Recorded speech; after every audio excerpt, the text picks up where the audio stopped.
Welcome to the Top Gear Magazine podcast, a peek behind the curtain of what it's really like to drive other people's cars for a living. These are the stories behind the story.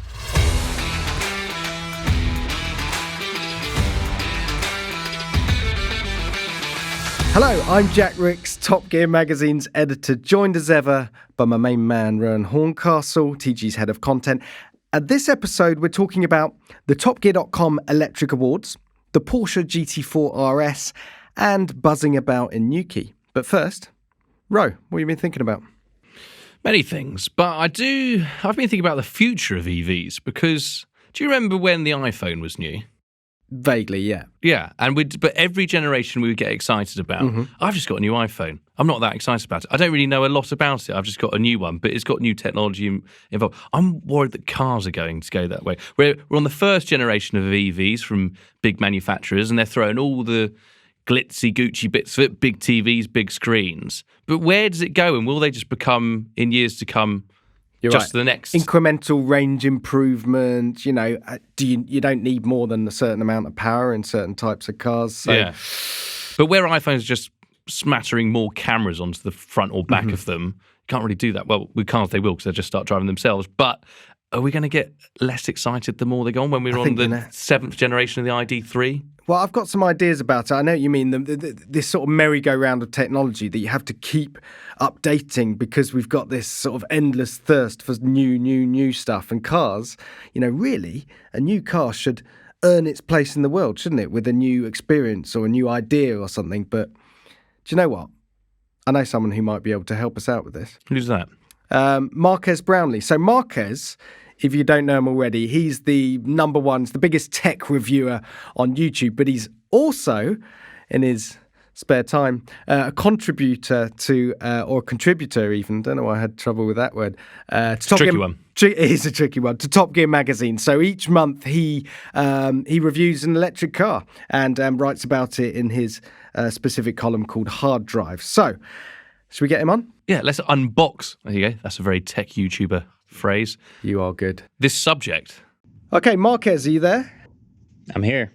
There he is, Marques Brownlee. Mr. Marques Brownlee in the house, Top Gear contributor and tech king. Yeah, exactly. And the first guest we've ever had on that clearly has a far superior personalised podcast studio behind them. You're just making us look bad now, Marques. What are those things behind you? Oh, I got the acoustic tiles. You know, this is the quietest room in the studio. It's got to sound magnificent for the Top Gear podcast, you know. Top man.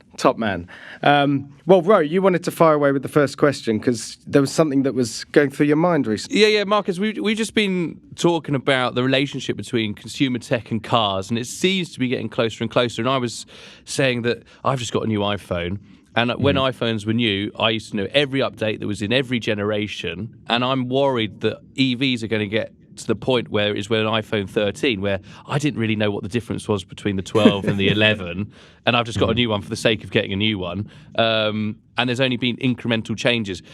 Could we see that in cars of the future? Is the ID3, is generation 7 of that going to be, you know, noticeable? Or the same with a bit better range. It's kind of like incremental improvements from now on. So I've definitely seen links, and it's funny you mentioned like generation 7. It's probably going to be a while before we get to the point where they're mature enough, where we're like maybe a little bored by small generational differences, but we're kind of in this exciting place where EVs are so new that the first gen to the second gen is huge. Remember the first iPhone to the second iPhone was like, we added a camera to the front on one of the first iPhones, and that was a huge deal. But, you know, maybe in like 10 years or so, it's going to feel probably kind of the same as smartphones, where you'll really have to appreciate the smaller differences. Yeah, well, look, we need a job as much as you still need a job, Marques. So manufacturers, keep putting the differences in your cars because we need something to write about or talk about. All right, so I'm going to swerve the conversation towards Tesla. Now, you are a Tesla owner. Is it fair to say you're a Tesla fanboy? Or, you know, what would you call it? No, you know, I'm lucky enough that I have a really large amount of cars to choose from, and I've chosen the Tesla Model S. All right. And I've chosen it because I think it's the best product right now, but I would change. If there was a better product, I would definitely change. Yeah, and am I right that you've got yourself a deposit down for a Tesla Roadster? Are we ever going to see that car? Who knows? I'm literally right now writing a video where I'm ranting a little bit about the state of pre-ordering cars because it's been like 5 years since I deposited that. Yeah, and they've got an interest-free loan basically from you just to keep that business afloat. You know what the fun fact is? So if you got a founder's edition, that was 250 grand within 10 days of ordering. If you had put that 250 grand into Tesla stock that day, that would be worth about $4.5 million today. Yikes. So I instead yeah, you're right. I would have given them an interest-free loan of $250,000, and that's a long time. And weirdly, the Roadster kind of feels like the Halo Tesla product that's probably closer to becoming real than the Cybertruck, which again they took hundreds of thousands of $100 deposits when they revealed that. Yeah. Yeah, it's funny that the Cybertruck seems to be like prioritized over the Roadster now because, Elon keeps saying the Roadster is like dessert. It's like the cherry on top or whatever. So we'll theoretically see the Cybertruck first, but, we'll see. Well, you've had lots of experience with Elon. How do you find him as someone to interview and speak to? That was fun. He's as big of a nerd as it gets in, the world of interviewing tech CEOs. I mean, a lot of these guys are business people first. They're very trained on media training and answering questions on camera. But it's fun, with him walking into the room, he's like looking at the cameras and the gimbals we're using, like, what is that? Like, how does this work? What are you guys doing with these things? So yeah, it was one of the more fun video shoots we've been on. Well, look, it's the same for us. Car company CEOs, they can vary wildly. You can have one who's, a marketing guy or a finance guy who's not particularly comfortable around press. And then suddenly occasionally you get a bit of a rock star, and they come in, they shake things up and they're cool and they want to drive the cars sideways everywhere. And you never know what you're going to get. It sounds like Elon's one of the fun ones, though. Yeah. I'm curious, who's your fun ones? Who's the fun tech CEOs I should talk to? No, I'm going to have to put... Well, look, there's a guy called Tobias Mers. He used to be the boss of AMG. Okay. He's now the boss of Aston Martin, which is a tricky job right now. But he was like Mr. AMG. So you go on a launch of an AMG and he'd be the one, jump in, I want to take you for a fast lap of the track. And, he'd be there smoking cigarettes out the back and chatting about the cars and drinking beers. And, he was great fun. He didn't want to be on a pedestal. He wanted to be talking about the product. You can feel the personality in the car. That's the thing, is that you need these CEOs who aren't just the guys with the purse to try and get as much money out of the company as possible, but also believe in the product. And there's a few, don't want to name them all, but there's a few who are better to work with than others and get their product. But also, we've, over the last year or so, thrown you through so many cars. What's like stuck out for you in the EV world? Oh, there's a lot. I mean, it's fun. So I kind of split it in my head of like the fun ones and then the ones that we need. So like, the Taycan and the e-tron RS and all these fun ones are super exciting. But if we really believe that the future of all cars is electric, we need the ID4s and we need the Kona electrics and we need all the ones that regular people will buy to also be really good. So I've had a lot of fun. I was very impressed with Audi's e-tron RS GT. Am I saying that in the right order? Yeah. E-tron RS GT. It's a lot of letters. Yeah. I loved that car. I love that interior. The Taycan constantly impresses me. I'm probably saying that wrong too. You're good. No, you're good. That's right. Am I? Okay, good. But I was really into the Rivian R1T recently, and I really want them to ship more of that thing because that might be the most impressed I've ever been with an EV. Just straight up seeing it for the first time and driving it. Yeah, we've heard great things. In fact, next series of the TV show, Freddie Flintoff, one of the presenters, he came out to America. They've done a big film on it. I'm so excited about that car. I haven't even seen one for real. In the flesh, yeah. Never seen one in the flesh. I've read about it. I've seen it. It's super exciting. But where we over here in Europe had like our first generation of EVs last year, America's year is this year. We've got the Rivian, the Lucid Air, and all of these are new companies. And that's where it's like very tech startup-y. They're coming to make a big difference. The kind of legacy brands are slightly suffering. F-150 Lightning. You had a play with that, right? Yeah, that's what I'm thinking. Like the legacy brands are going to have to start something up soon, and the F-150 Lightning seems like a really big one to wait for. And isn't it? That was a fun one. And correct me if I'm wrong. America, there's a big job to wean people off, big cubic capacity engines. But the genius of the F-150 is they haven't messed with the dimensions. It's still got a big, fat flat front to it and a square bonnet and a truck bed. It's not crazy in any way. Yeah, my favorite anecdote about that was like they were asking, surveying truck drivers, like, okay, let's describe. I'm not going to tell you which one's which, but I'm going to talk to you about a truck, and I want you to describe it like an animal. And they'd give them the regular F-150 and the numbers and the baseline, and they were like, all right, that's kind of like a dog, like a Labrador. And then they give you the towing capacity and all the capabilities of the F-150 Lightning. And these people who would never consider an electric truck were like, oh, that sounds baller. That sounds like a lion. That sounds like like a bear. And then they would reveal to them like, oh, yeah, that's the electric one. And that got the gears turning. Like they're really thinking, oh, I guess there's something to this electric thing. They've really considered the benefits. But in America, a short drive down the road to the shops is usually about 250 miles, depending on where you live. A short hop in the US is a longer distance than we're used to here. So I imagine there's a load of people that are just going to be ruled out because 300 miles or 250 miles isn't going to be enough. Yeah, these days, I want to see the baseline, all of them at least hit 300 miles. If you're under 300, people have to think about range too much, and they never want to think about range. And then, the charging network's the last X factor where if you don't have the range, you can make up for it by being really convenient to charge everywhere. I myself have a 30-mile commute every day. That's not so bad. I could charge once a week, but there's people who do need a lot more than that. And is the infrastructure, is it coming along as quickly as you think to keep up with the product and where everyone's positioning to go? It's tough to say. So Tesla's got it. Tesla's got it right now here. And then beyond that, we did a road trip where we tried to use Electrify America chargers, and we took a Mustang Mach-E, and it was very hit or miss. This was last year. And then beyond that, Rivian promised a network. I don't see any of those anywhere. So I think Electrify America is the only other one anywhere near Tesla right now. And then it's very much just whatever you can find.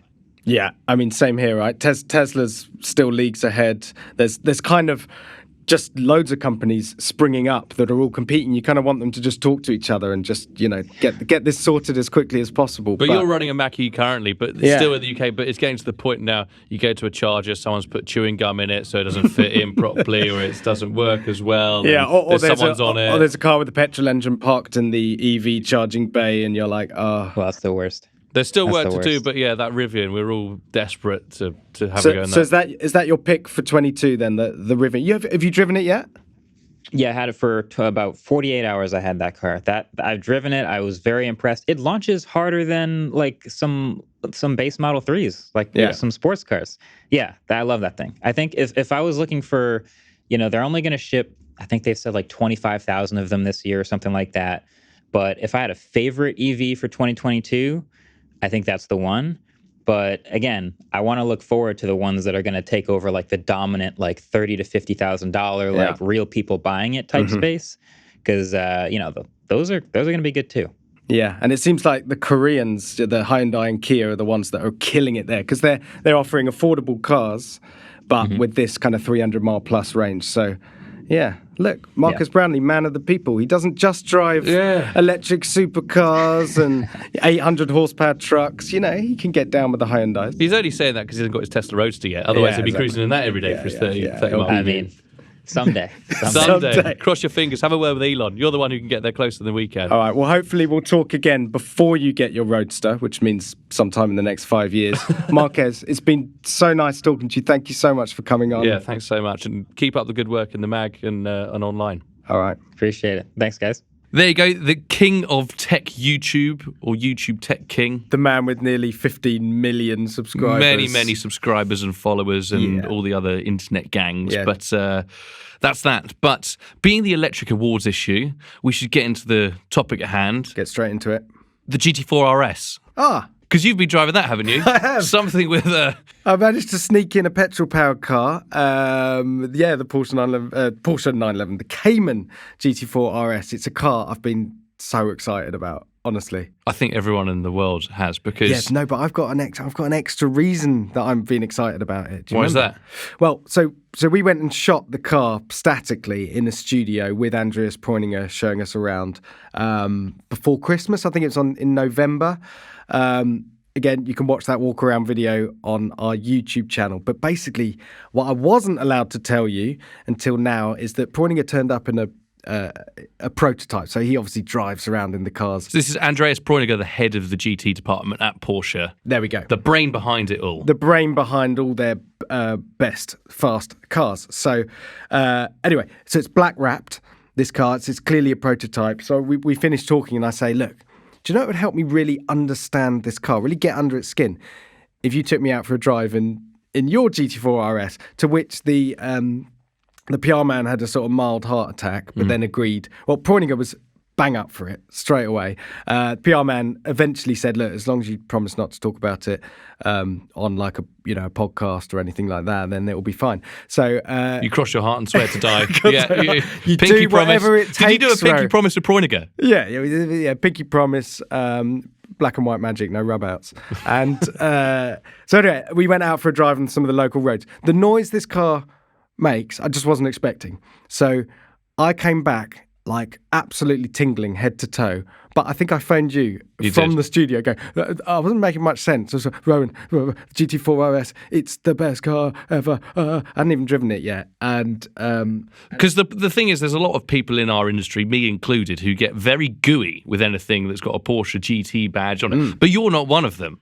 Not really. No, I wouldn't say it's my sort of, it's not really my soft spot, but I think I'm quite shallow. So when a car has this really obvious kind of superpower that I can get my teeth into, I love it. And this one is the noise, and it's just gonna blow people's minds. Because it's a different noise, isn't it? It's all induction. So basically there's where the rear quarter panels of the windows normally be, they're just two giant intakes. Exactly. For the engine, and that's right where your ears are, and exactly that. And so it's the engine. It's the 4-litre flat six from the GT3, 9,000 RPM, 500 horsepower to begin with.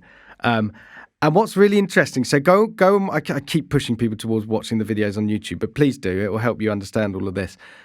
Now, we've labelled that, is this the best sounding car in the world? A lot of chat in the comments there. A lot of love for the Lexus LFA, wasn't there? Yeah. Did you see that? Yeah. But that's the car you have to be outside to hear. Exactly. So in an LFA, you're basically doing a public service. You're driving past someone on the road. They listen to you drive past with your screaming V10 and they have the best day of their lives. But inside the car, don't get me wrong, it sounds good, just not as good. With the GT4 RS, you drive past, decent sounding exhaust. Basically sounds like a sort of standard GT4 from the outside. On the inside, it's a flipping rock concert. It's so loud. And then when you pile on the revs, it's like this sort of multi-layered sound. So it starts off this kind of warbly thing, and then it kind of hardens in the mid-range, and then you get to like 7,000 to 8,000 RPM where you sort of think, my head might explode, and you still got another 1,000, at which point you have a small eargasm. Well, beautiful description. Thanks so much. But we have a box of technology that I can open, and we can actually listen to it now. So 3, 2, 1, prepare yourself for awesome. We'll drop it down to second gear, pin it, keep it pinned.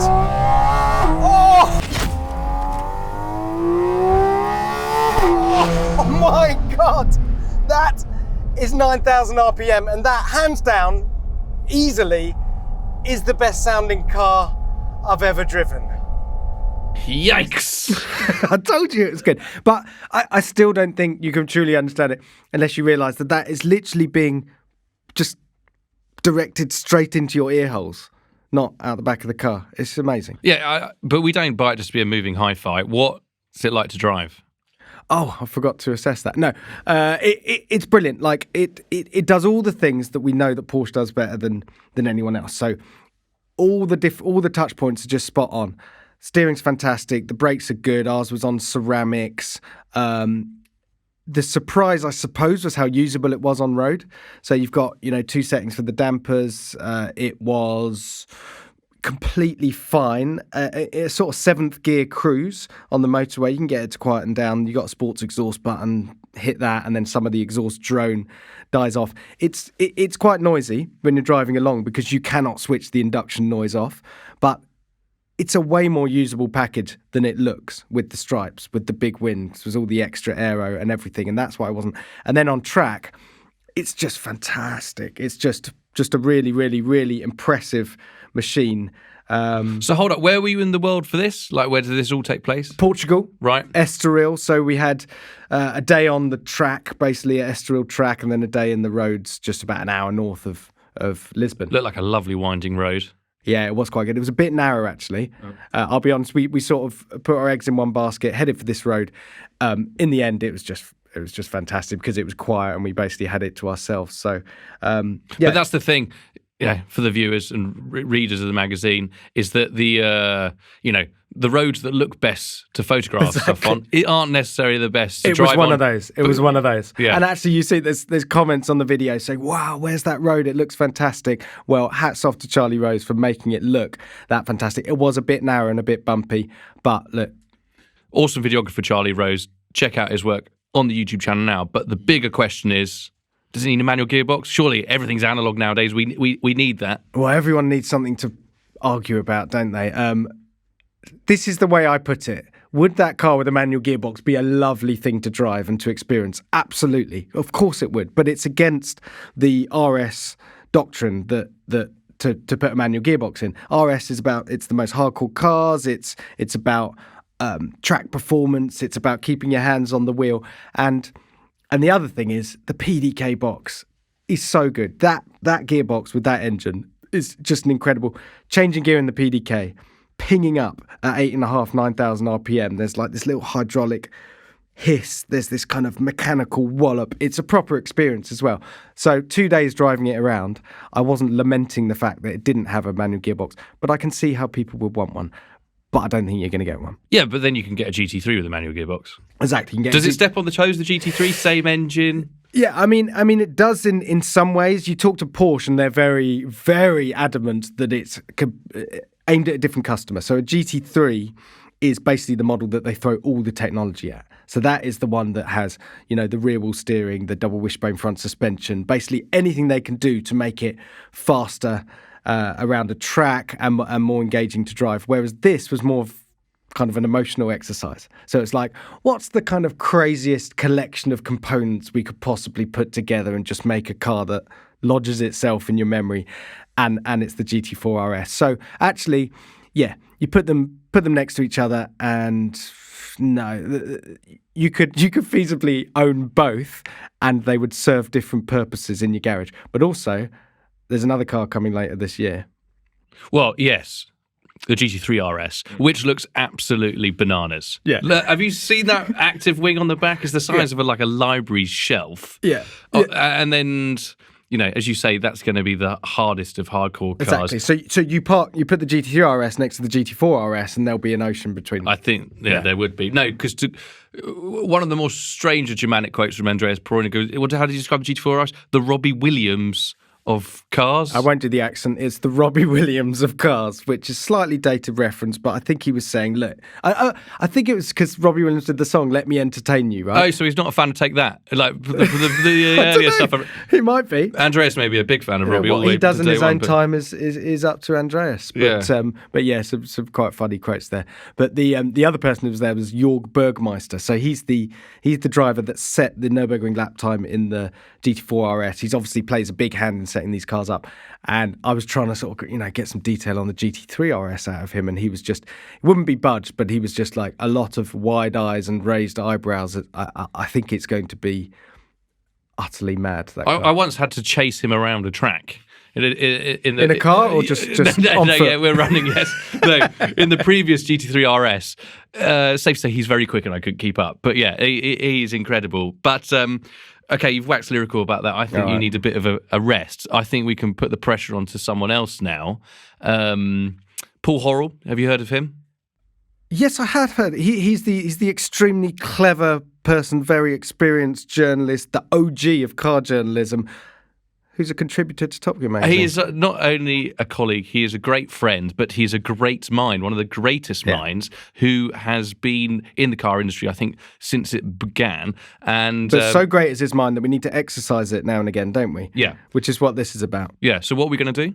We're going to get Paul Horrell on. We're going to give him 60 seconds to talk about a really quite complicated topic that we genuinely do not let him see before. Prepare for some magic, people, because this is what we have to deal with day in, day out of the office, and it's literally mind-blowing. So, everybody, the Horrelcopter, prepare for takeoff.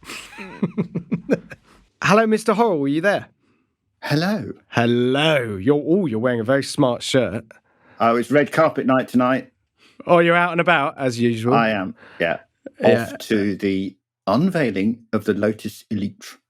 Which is happening. Elite. I would say Elettre. Ah bon?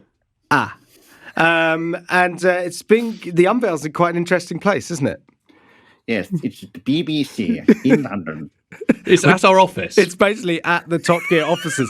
No link, no favouritism. It just happens to be a decent venue. It's fantastic for our carbon footprint, just to roll out the office and be straight at an event. But anyway, that's not what you're here for today, because it's that time of the show where we have to test your brain. And how do we do that, Mr. Ricks? So what we do is we give Paul a completely blind topic, genuinely has never seen this before in his life, and we just got 60 seconds to explain it. It's as simple as that, really, Rowan. Well, yeah, he's had absolutely no prep, and I'm sure he's going to tell us that that's the case if he gets anything wrong, is that he couldn't research it in any way. Okay, now, what's the hot topic? Because I've got my clock here ready to go. So, it's the EV Awards issue, so it's going to be something along that line. But more specifically, we want to know, what are solid-state batteries and why are they important? Time starts now, Paul. Okay, in a normal battery, you have two electrodes, obviously the positive and the negative. I mean, you have multiple of them, but in each individual cell, you have one of each. And in between them is a kind of gel through which the electrons or the ions, whichever, pass. Anyway, but solid-state batteries, you don't have that gel. You have a solid electrolyte. This has the advantage that they can't leak. It has the advantage that they are much less likely to overheat. So they don't need complicated cooling and fireproofing measures and things like that. They also build, or have the potential to build, batteries that are lighter and can have more energy stored in a smaller space and mass. So therefore, given that a car has room for a battery of a certain size, you could actually put twice the range into that one battery. There are a lot of problems. And that's your 60 seconds. That is your 60 seconds. Very interesting. So basically, more powerful batteries, less range anxiety. I'll give you one more chance. Do you want it to be an ion or an electron? Well, I mean, obviously, the electrons go around the circuit, so therefore the ions cross between the electrodes. Obviously. And so, solid-state batteries. So you could have a car with the same size battery that goes twice as far. Or, probably more exciting for us, is a car with the same range as today, but a battery that's half the size and weight, which actually means that interesting, slightly lighter, better handling cars suddenly hove into view. Yeah, I mean, Lexus have talked about a 700-kilometre car, an electric car that effectively replaces the LFA. Mm-hmm. But they said we won't be able to do that thing until we get solid-state batteries. But fortunately, Toyota have been researching them longer than most and might get to build them first. But I'm afraid they're like autonomous cars. They're not as soon as people think they'll be. I mean, Dyson designed his whole car around a solid-state battery that was unforthcoming. And so he gave up. So what year? Give us a year. Solid-state batteries? 2027, probably in a car, in a kind of, There's a lot going on in 2027. Like an ID type car. 2027, that's when we get solid-state batteries and our cars can drive us back from the pub. I'm going to mark my diary now. Yeah, all right, it's worth it. But Paul, great to see you. Enjoy the Lotus later. Everyone will be able to see the news of that on topgear.com and across all our social channels. And, enjoy your shirt. Enjoy the wine. Cheers, Paul. Cheers. Yeah, I'm too kind. I'm not coming back in an autonomous car. What can I do? Paul Horrell there. The man, the myth, the Horrelcopter. So Right, what else have we got going on in this EV Awards issue? Quite a lot of EV awards, I think. Quite a lot of EV Awards. Funny that. So the Rimac Nevera, we sent Tom Ford off to the Arctic Circle to drive it on ice, because when you got 2,000 horsepower, obviously you go and drive it on ice. Slightly melty ice, because the realities of climate change were very apparent on that when part of the Rimac went through the ice. But we could read the feature for that one. But also celebrating greats from the past, the BMW i3, still I think one of the best. The inaugural Lifetime Achievement Award for the BMW i3. So well done to them. There's a massive 11-car EV crossover test that Ollie Marriage hosted. Basically, it was a reception party for the Tesla Model Y, which has arrived in the UK eventually. We got the presenters in there, TV presenters, Harris's EV of the Year, Paddy and Freddie. I won't give them away just yet. You can pick up the issue or have a look on topgear.com for all the winners and loads more info on them. But the one I want to talk about is the big winner. It's the overall electric car of the year, and it's the VW ID Buzz. So amazing treatment. We were the first ones that got to have a go in it in the UK. Ollie Marriage got the gig on this one. So I'll bring in Ollie. Ollie, you there? Yeah, I'm here, boys. There he is. So the ID Buzz. Now, Ollie, can you explain to everyone what the ID Buzz is, why it's so exciting for everyone, really, apart from Rowan? Yeah, I can. If you put it in its basic and least interesting terms, it's basically a van on the same platform as the Volkswagen ID3 and ID4.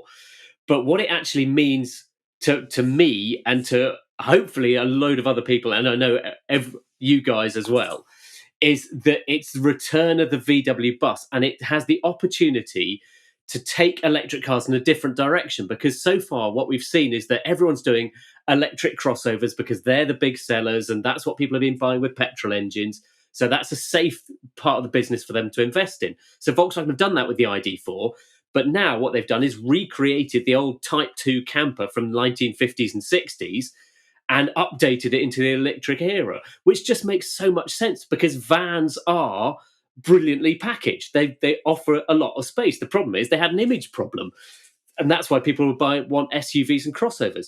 But here's one that's really, really cool. So you just hope that this can inspire people to realise that a van is a better way of transporting your family around than an SUV. But also, the whole hashtag van life movement is just booming, and vans, well, you're part of that movement, aren't you, Ollie? And Yes. many other people in the Top Gear Ollie office. is a T6 California owner. But also, he's got some skin in the game. That everyone in the Top Gear office, their cars are, sideways supercars. They're not. They tend to be vans because they like to throw children, picnic blankets, mountain bikes, whatever into the back of them. So this is exciting. And as you say, the platform for shoving a load of batteries in something fits into a van. But you thought you would go and see quite a few other vanists, Yes. and you took it down to our California. Cornwall. UK. Yeah. Cornwall. Newquay in Cornwall. It was, because that's what the original was known for, wasn't it? It was the surf culture thing from the west coast of LA and the hippie movement, all that sort of thing. So when Volkswagen, we had to do a lot of work behind the scenes with Volkswagen to persuade them to allow us to borrow the car, and to do a big feature treatment with it, so we could drive it and assess it properly. So yes, we managed to persuade them that we can bring it all the way down to Newquay, and there I wanted to, because in a way with that car, the way it drives doesn't particularly matter. Electricity makes brilliant sense in family cars. I don't buy it as a fuel as a means of propelling sports cars and supercars so much, but for vans, it's fabulous because it's smoother and silent and all the lovely stuff that you want. Low center of gravity, which I know in the VW so it's all vans. Improvement. Yeah, it's all improvement, which is great.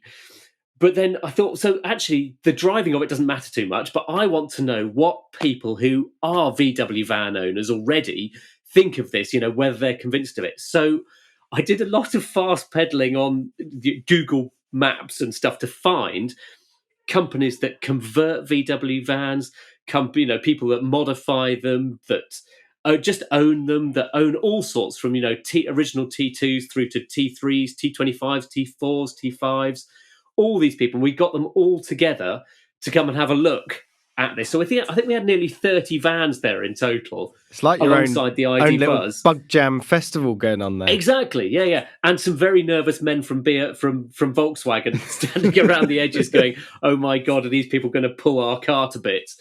But it was fabulous because they were. It's really interesting talking to the sort of people who convert these about the challenges that trying to turn an electric van into a camper van poses. It's weird stuff like, you have to if you want to put gas into one of these for your stove and your heating and stuff, the regulations say that you have to have a pipe directly below the gas hob or directly below your gas canister to drain out of the bottom. But of course, if you've got battery pack underneath your floor, you can't do that nearly as easily. So it's all these sort of weird little changes and things they'll have to look at. Are you saying you shouldn't drill directly through a lithium-ion battery pack? Yeah, it's funny that, isn't it? It's and they were weird, talking about put gas through it, yeah, just in a bit case. of gaffer tape, it'd be fine, wouldn't it? Yeah. And they were saying, if you want to put seats in it, we'll probably have to glue them in because we don't want to drill them in because unless we've got the drawings that show us how much clearance exactly you've got before you go into. We should say, Ollie, that these are people that their business or their hobby or their passion is converting VW vans, but VW are going to bring an official California camper, but that's a long wheel when the long wheelbase Buzz comes along, and that'll be a few years. 3 years time. So this one at the moment, I think some people, if they're van owners, and this is what I was interested in, a couple of them were slightly disappointed by it, saying it's not big enough inside because it's a couple of cubic meters smaller than a T6, and it's only got 5 seats. Whereas what Volkswagen will do in time, so this one you should see it as the sort of family estate, family SUV one. This is one that to be used for your daily stuff. In 3 years' time, 2024, 2025, I think they've said, there will be a long wheelbase one. There'll be twin motor ones. They'll do a California one with a pop-up roof and all the camping kit in it. That's all coming. So this is the start of a range. The Buzz is the start of a range. Yeah. And did you? I bet you came across some people that had named their vans because it's a big thing in the VW community, isn't it? That they give them these human names. It was a struggle finding someone who hadn't. And did you find time to give the Buzz test car a name? Lightyear, really surely. Come on. Buzz Lightyear, of course. Yeah, Come on. Yeah. Low-hanging fruit That's there, better. Ollie. You should have. But I urge everyone, check out the mag, but also check out all our channels because there'll be pictures everywhere.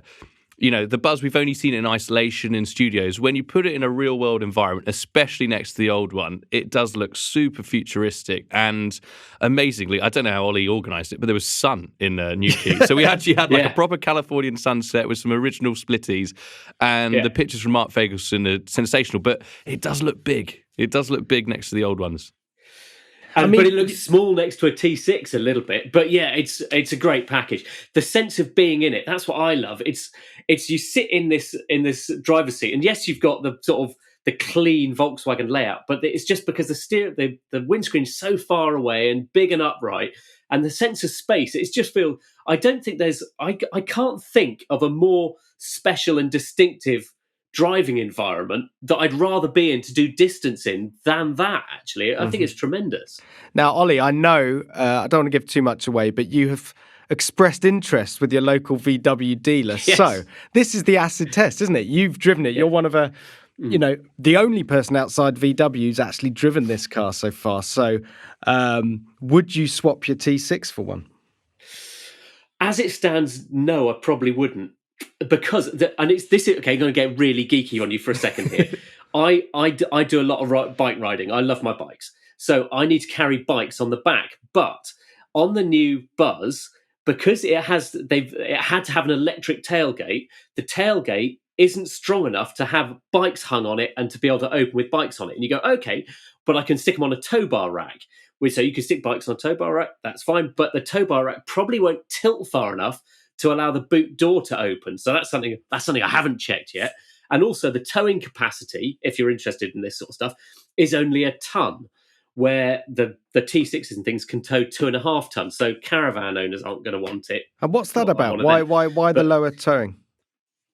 I think it must be a corollary of the motor and the battery pack and the torque. I'm not quite sure why that. Basically, why that is. zero range. Yeah, I mean, put heavy we haven't even talked about car. right. You know, it will do. We should say it's probably going to be about 250 miles. I reckon they'll warrant it about 280 because the equivalent ID4 is like 315. Mm-hmm. So I reckon it'll come in at about 280. But that means 200 if you're lucky, probably 200 on average.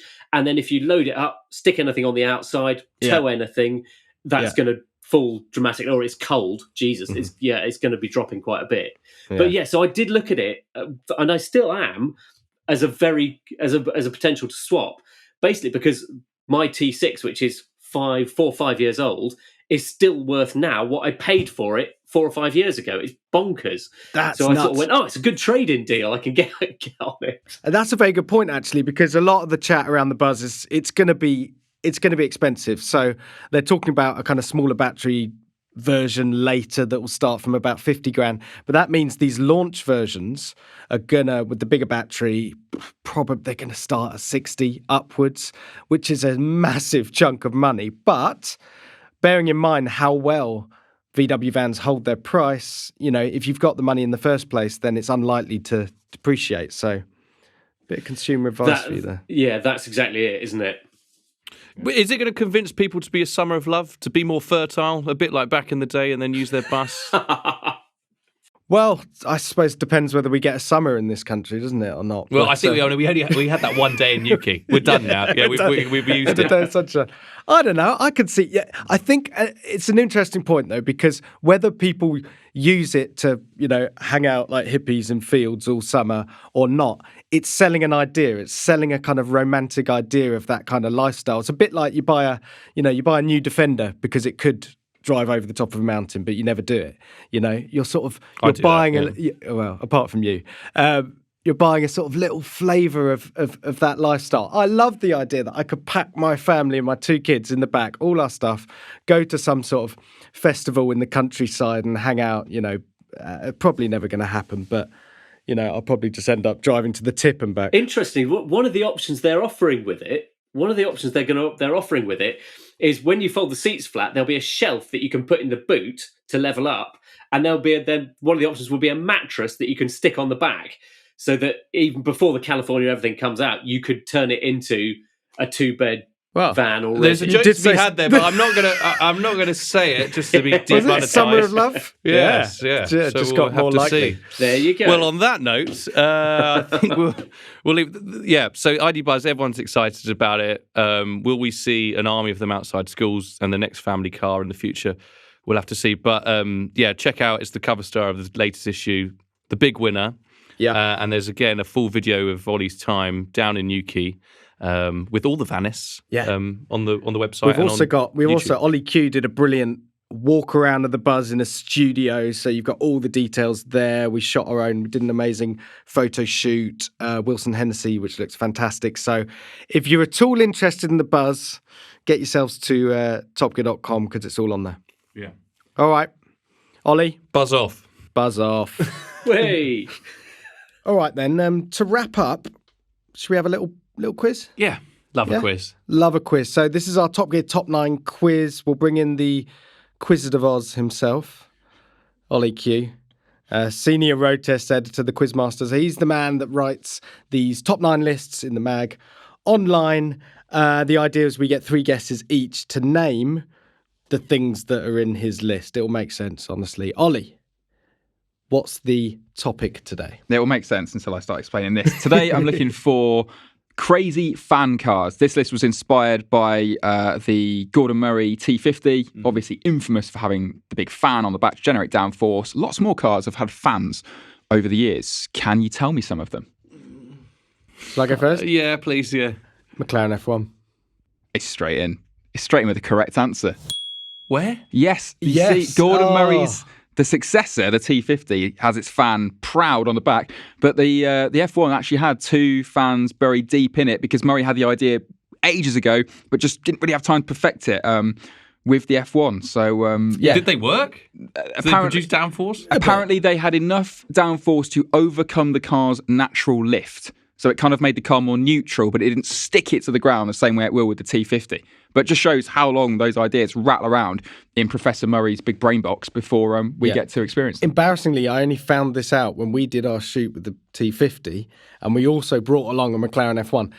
Gordon Murray's ex-McLaren F1, no less. And we was walking around it, and then he pointed out the fact that this had a fan as well, to which I looked a bit confused, and then he explained what Ollie just told us. Because he was the originator. Are we doing road cars or are we allowed race cars as well? I just said cars with fans, nothing about number plates. Yeah. Road and race. All right, you'll go, Ro. Because there was the Brabham fan car, which started everything off. Oh, this is Genesis. Yeah, another correct answer. The Brabham BT46B. I think it's possibly the only Formula One car to have a 100% win record. Turned up, won the 1978 Swedish Grand Prix, and then they withdrew it. It was never banned, but the other teams got so angry about it that Bernie Ecclestone, the team boss at Brabham at the time, said, we'll not campaign the car with the fan again. Sad story. And Sure, a few people wanted to do that with Mercedes for the last 8 years as well. So there you go. Bernie Ecclestone, more honourable than Mercedes F1. Who knew? Now, I'm not going to say Gordon Murray T50 because you've given that away by saying this list was inspired by it. That's too easy.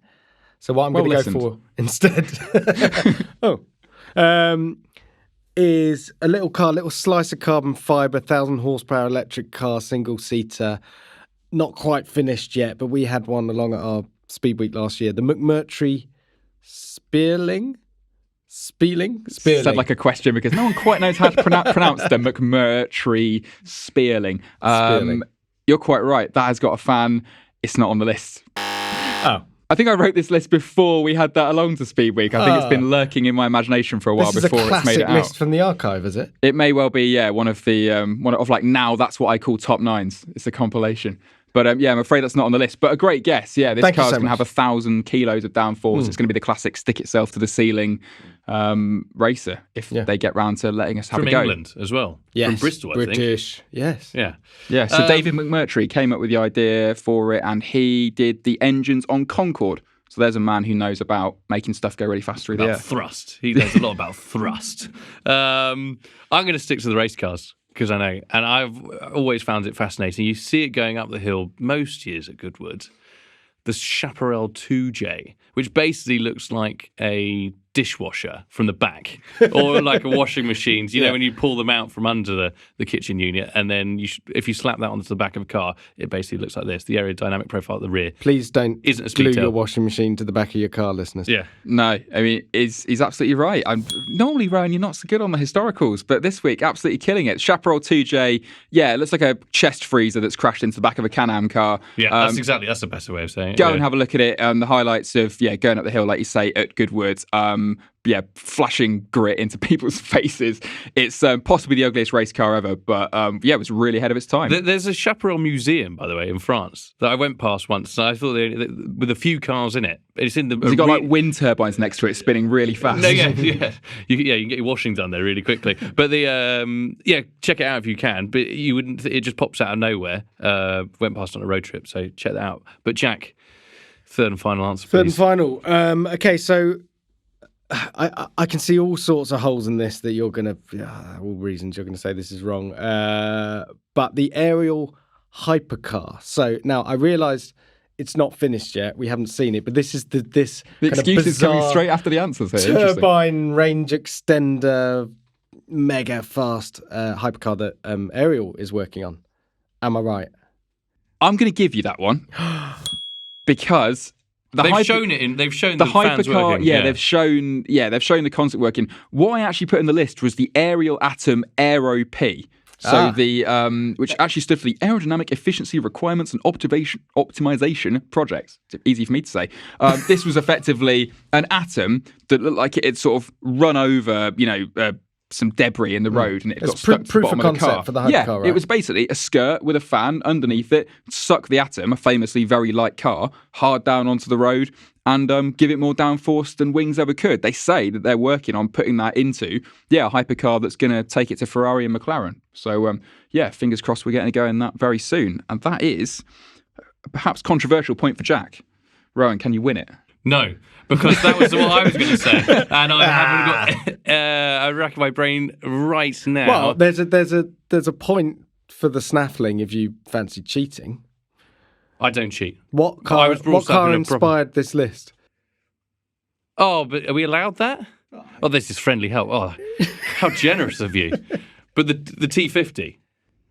But you've just given it away. That car inspired the list. It's not on the list. That car made me think of... That car Never listen to a rival. made me think of other cars that had fans.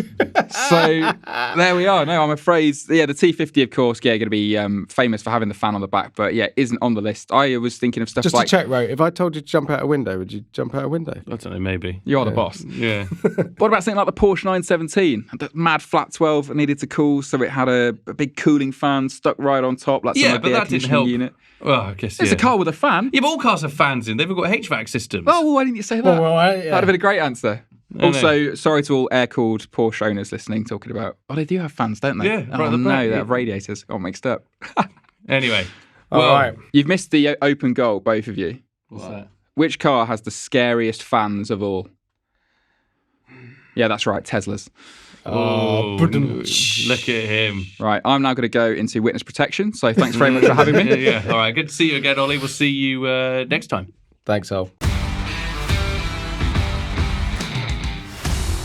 Big fan of his work there, Jack, aren't you? Yeah, he's a smart boy. He's a smart boy. He's also quite nerdy, but that's what we need in the team. That's what we need. Keeps us on our toes. But I feel like that's probably enough for today. Plenty, mate. And also, there's quite a lot for everyone else to go through and see, especially with the EV Awards. So where can everyone get hold of what we've been talking about and what's on our agenda in our world? Yeah, the end of the podcast isn't the end. You've all got homework. Head to topgear.com for news and reviews, loads more info on all the winners. Don't forget to head to our Facebook page, our Twitter account, our Instagram account, our YouTube page to watch reams and reams of videos. Subscribe to YouTube, of course. What else can they do? They can leave a review for the podcast. They can also buy the magazine, Jack. Oh, yes. The thing that we've been talking about. But also, please do check out the YouTube because there is the full awards ceremony where we go through each winner.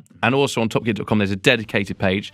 And if you're interested in buying an EV, I would check out Ollie Marriage's walk around of all the top EVs that are on sale now. So that's enough plugging, isn't it? That's plenty. Thanks for listening. See you next time.